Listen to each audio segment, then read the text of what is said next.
سورۃ النازعات کا دوسرا رکوع اور 30ویں پارے کا چوتھا رکوع۔ اَأَنتُمْ أَشَدُّ خَلْقًا أَمِ السَّمَاءُ بَنَاهَا، کیا تمہاری سمجھ کے مطابق تمہارا بنانا مشکل ہے یا آسمان کا بنانا مشکل ہے؟ یقیناً انسان تو بڑی کمزور مخلوق ہے۔ جس رب نے اتنے بڑے بڑے آسمان بنائے، کیا وہ انسان کو دوبارہ پیدا کرنے پر قادر نہیں؟ بناہا، اللہ نے آسمان کو بنایا۔ رفع سمکہا، اللہ نے اس کی چھت بلند کی۔ فسواہا، پھر اسے ٹھیک کیا۔ وَأَغْطَشَ لَيْلَهَا، اس کی رات اندھیری کی۔ وَأَخْرَجَ ضُحَاهَا، اور اس کی روشنی چمکائی۔ وَالْأَرْضَ بَعْدَ ذَلِكَ دَحَاهَا، اور اس کے بعد زمین پھیلائی۔ أَخْرَجَ مِنْهَا مَاءَهَا وَمَرْعَاهَا، اور اس زمین میں سے اس کا پانی اور چارہ نکالا۔ وَالْجِبَالَ أَرْسَاهَا، اور پہاڑوں کو جمایا۔ مَتَاعًا لَكُمْ، یہ سب تمہارے استعمال کے لیے ہے۔ وَلِأَنْعَامِكُمْ، اور تمہارے جانوروں کے لیے۔ مگر ہمیشہ یہ ساری چیزیں نہیں رہیں گی، قیامت آئے گی اور سب کو فنا ہے۔ لیکن اس سے پہلے عام طور پر موت آتی ہے۔ جب انسان کو موت آتی ہے تو چیزیں تو باقی رہتی ہیں، آدمی نہیں رہتا۔ جن نعمتوں کو اس نے جمع کیا ہوتا ہے وہ نعمتیں بھی بسا اوقات باقی ہوتی ہیں، لیکن خود استعمال کرنے والا آدمی دنیا سے چلا جاتا ہے۔ فَإِذَا جَاءَتِ الطَّامَّةُ الْكُبْرَى، پھر جب وہ عام مصیبت آئے گی جو سب سے بڑی ہے۔ یوم یتذکر الانسان ما سعی، اس دن آدمی سوچے گا، یاد کرے گا اس کوشش کو جو اس نے کی تھی۔ اچھے اعمال بھی یاد آئیں گے، برے اعمال بھی یاد آئیں گے، اور وہاں جہاں نیکیوں کی ضرورت ہوگی ایک ایک نیکی وہ ڈھونڈے گا اپنے ماضی میں کہ میں نے کیا کوئی نیکی کی ہے۔ جس طرح انسان کو جب پیسوں کی ضرورت ہوتی ہے تو کہیں کسی خانے میں، کہیں کسی جگہ اگر پیسے رکھے ہوں تو ایک ایک جگہ اسے یاد آنے لگتی ہے۔ وَبُرِّزَتِ الْجَحِيمُ لِمَنْ يَرَىٰ، اور جہنم ہر دیکھنے والے پر ظاہر کی جائے گی۔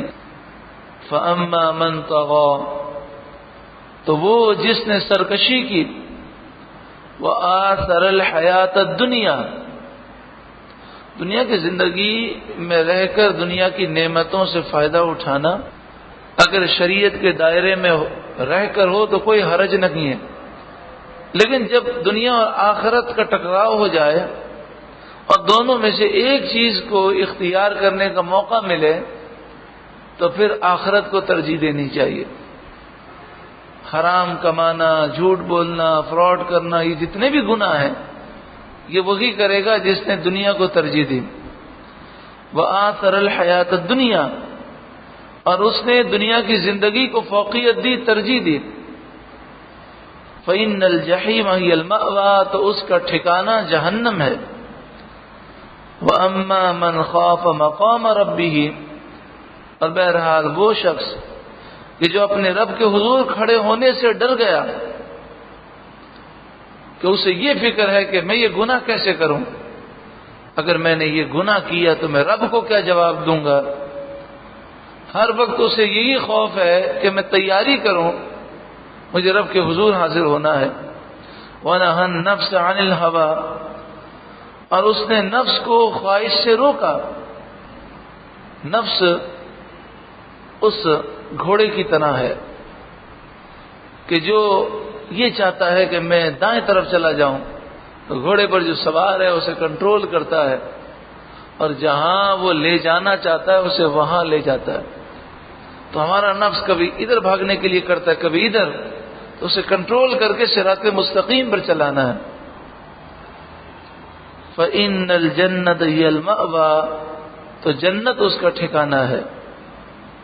کس کا ٹھکانہ ہے؟ جس نے نفس کو کنٹرول کیا اور رب کے حضور وہ کھڑے ہونے سے ڈرا۔ یسألونک عن الساعۃ ایان مرساہا، وہ آپ سے قیامت کے بارے میں پوچھتے ہیں کہ وہ کب کے لیے ٹھہری ہوئی ہے۔ فیم انت من ذکرہا، تمہیں اس کے بیان سے کیا تعلق؟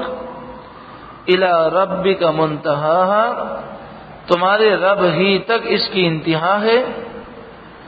انما انت منذر من یخشاہا، تم تو فقط اسے ڈرانے والے ہو جو اس سے ڈرے۔ یعنی قیامت کب آئے گی، یہ سوال کرنے والا در حقیقت اصل مقصود سے ہٹنا چاہتا ہے۔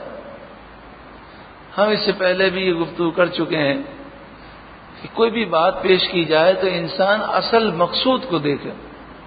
قیامت جب بھی آئے، یہ چلیں قیامت تو بعد میں آئے گی، موت جب بھی آئے، مسئلہ یہ نہیں ہے کہ موت کب آئے گی، مسئلہ یہ ہے کہ موت کے لیے تیاری کیا کی ہے ہم نے۔ اگر پتہ بھی چل جائے موت فلاں دن آئے گی تو اس سے ہمیں کیا فائدہ حاصل ہوگا؟ بلکہ الٹا نقصان ہے ہمارے جیسوں کو۔ نقصان دو طرح سے ہے۔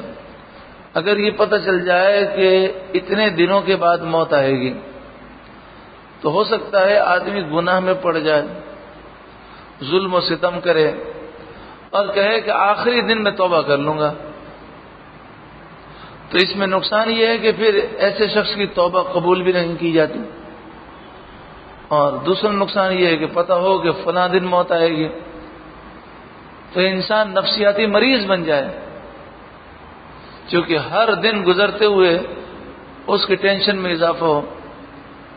تو اصل یہ سوال نہیں ہے کہ موت کب آئے گی ہمیں یا قیامت کب واقع ہوگی، اصل سوال تو یہ ہے کہ ہم نے اصل میں تیاری کیا کی ہے۔ یہ تو ساری باتیں ڈرانے کے لیے ہیں کہ بندہ رب کے حضور حاضر ہونے کا اپنے اندر خوف پیدا کرے۔ کأنہم یوم یرونہا لم یلبثوا الا عشیۃ او ضحاہا، گویا جس دن وہ اسے دیکھیں گے تو وہ یہ تصور کریں گے کہ وہ دنیا میں ایک شام رہے ہیں یا ایک دن چڑھے رہے ہیں۔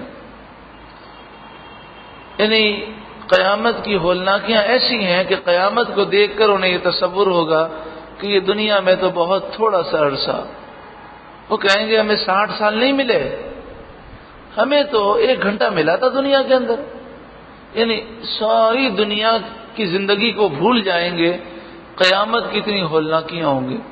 اللہ تعالی ہمیں اس حقیر، قلیل، بے وفا، فانی، مختصر، غرض اور مطلب کی دنیا کی حقیقت سمجھنے کی توفیق عطا فرمائے، اور موت کی، قبر و آخرت کی ہمیں تیاری کی توفیق عطا فرمائے۔